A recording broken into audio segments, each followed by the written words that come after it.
सभी लोगों को जय माता दी। आज मैं आपको बताने वाली हूँ गणपति के बारे में कुछ खास जानकारी। बहुत सारे लोग गिफ्ट में गणपति की मूर्ति इस तरह की छोटी-छोटी मूर्तियाँ दे देते हैं या बहुत सारे लोग इस तरह के गणपति अपने घर के मुख्य द्वार के ऊपर लगा लेते हैं, जो बिल्कुल भी ठीक नहीं है। गिफ्ट में गणपति देना कोई बहुत बुरी बात नहीं है, लेकिन क्या होता है बहुत सारे लोग इनकी अच्छे से पूजा नहीं कर पाते और मूर्ति को लेके रख देते हैं अगर गिफ्ट में मिले हुए हैं और उसके बाद महीनों तक उन पर धूल जमा हो जाती है और जिसके कारण ये मूर्ति की एक तरह से जो ऊर्जा है वो नष्ट हो जाती है और इनका हमें बहुत दुःख भी होना चाहिए कि हम गणपति किसी ऐसे व्यक्ति को देते हैं जो इनकी बिल्कुल केयर नहीं करता है। तो आप इनको अगर देना चाहो तो ऐसे लोगों को दे सकते हैं जो गणपति की केयर करें, उनकी पूजा करें। और दूसरी बात है गणपति की जब जैसे ये प्रतिमा है आप घर के मुख्य द्वार पर लगाते हो, तो लगाने पर क्या होता है उसको हम रोज़ साफ-सफाई नहीं करते हैं, हम लोग दिवाली के आस-पास वहाँ की साफ-सफाई करते हैं। तो इनके चारों तरफ बहुत ज़्यादा धूल-मिट्टी जमा हो जाती है। अगर आप गणपति की मूर्ति की जगह उनका कोई प्रतीक चिन्ह जैसे स्वास्तिक है, उसको लगाते हैं तो बहुत ही अच्छा रहेगा। एक बात और जो गणपति की मूर्ति अपने घर में स्थापित करना चाहते हैं और उनकी सेवा भी करना चाहते हैं, तो वो ध्यान रखें कि जैसे गणपति के जो दोनों पैर हैं, ये बिल्कुल ज़मीन पर टच होना चाहिए। गणपति की मूर्ति के साथ मूषक उनका जो वाहन है, वो भी ज़रूर होना चाहिए। गणपति का जो एक हाथ है, वो आशीर्वाद की मुद्रा में होना चाहिए और दूसरे हाथ में मोदक अवश्य होना चाहिए। उनकी जो सूँड़ है, आपको यहाँ उल्टा दिखाई दे रहा होगा, लेकिन ये जो सूँड़ है वो एल शेप में होनी चाहिए। आपको ऐसे इधर एल शेप दिखाई देगा लेकिन ये एल शेप में ही है, क्योंकि जो फ़ोन में पकड़े हूँ उसके हिसाब से ये थोड़ा आपको उल्टा दिखाई दे रहा है। तो गणपति की जब आप कोई प्रतिमा या मूर्ति खरीदें, तो वो एल शेप में आपको इस तरफ दिखाई देगा और ये एल शेप इस तरह। इस तरह की प्रतिमा या स्टैचू या मूर्ति आप लेना चाह रहे हो, उसको लाइए अच्छे से लेकिन उसकी सेवा भी करिए। सिर्फ़ गणपति को लगाना काफ़ी नहीं है, दीवारों पर उनका स्टिकर चिपकाना काफ़ी नहीं है।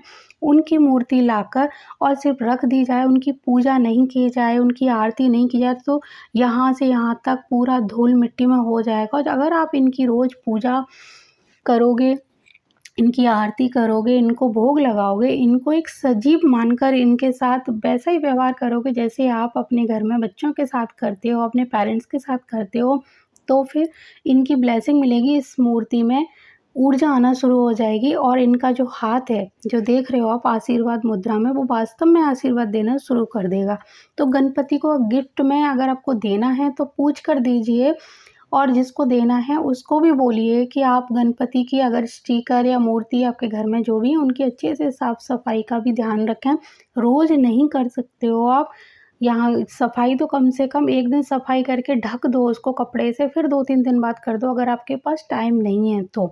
लेकिन जैसे ही आपको टाइम मिलता है, धूप-दीप अवश्य दिखाएँ। नहाने के बाद आप नहीं उस पे धूप-दीप दिखा सकते तो एक बार कपड़े से उसको पोंछ सकते हो और हफ्ते में 1 दिन, 2 दिन जो दिन आपको मिले छुट्टी हो या अगर आप ऑफ़िस से जल्दी आ जाओ, तो उनको धूप-दीप अवश्य दिखाएँ। उनको सजीव मानकर उनकी पूजा करेंगे, तो गणपति की जो ब्लेसिंग है वो आपको सकारात्मक मिलना शुरू हो जाएँगी और आपके काफ़ी बिगड़े हुए जो काम हैं वो हमारी इन्हीं छोटी-छोटी गलतियों के कारण होते हैं कि भगवान की हम कोई मूर्ति लेके आ जाते हैं, स्टैचू लेके आ जाते हैं और उसको दीवार पर लगा देते हैं, उनकी साफ-सफाई का बिल्कुल ध्यान नहीं रखते। तो किसी भी भगवान की मूर्ति किसी को गिफ्ट में ऐसे ही ना दें, उनको अगर ज़रूरत है उनसे पूछ लें, बिना पूछे भगवान की कोई भी मूर्ति गिफ्ट में नहीं देनी चाहिए। उनके प्रतीक चिन्ह आप दे सकते हो, जैसे गणपति का प्रतीक चिन्ह है स्वास्तिक, वो दे सकते हो। शिव जी का है त्रिशूल, वो दे सकते हो। हनुमान जी का प्रतीक चिन्ह है गदा, वो दे सकते हो। तो ये सारी चीज़ें आप प्रतीक चिन्ह के रूप में दोगे तो कोई दिक्कत नहीं है, लेकिन जब आप भगवान की मूर्ति किसी को देते हो, कोई भी ऐसी प्रतिमा है, तस्वीर है, वो आप देते हो, तो वो उसकी केयर अच्छे से नहीं कर पाते हैं, उसको दीवार पर लगा के भूल जाते हैं और फिर वो वहाँ से ही हमारी नेगेटिविटी शुरू हो जाती है। भगवान कभी किसी का बुरा नहीं करते हैं, लेकिन वो भी देखना चाहते हैं कि हमारा भक्त हमारे लिए क्या कर सकता है, हमें सिर्फ़ दीवार पे टाँग दिया उसने। कभी आपने सोचा है आप लगा देते हो महीनों तक उस पे कितनी धूल मिट्टी हो जाती है। आपकी गाड़ी पर ज़रा-सी धूल हो जाए, आप डेली कपड़ा मारते हो, लेकिन जो भगवान की तस्वीरें हैं आपके घरों में लगी हैं काफ़ी ऊँचाई पर या मुख्य द्वार के ऊपर लगी हैं, तो उनकी भी इसी तरह क्या रोज़ आप सफाई करते हो?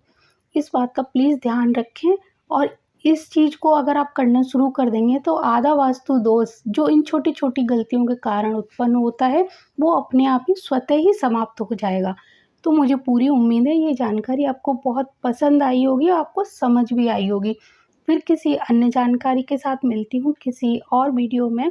तब तक के लिए जय माता दी, जय गुरुदेव और जय श्री राम।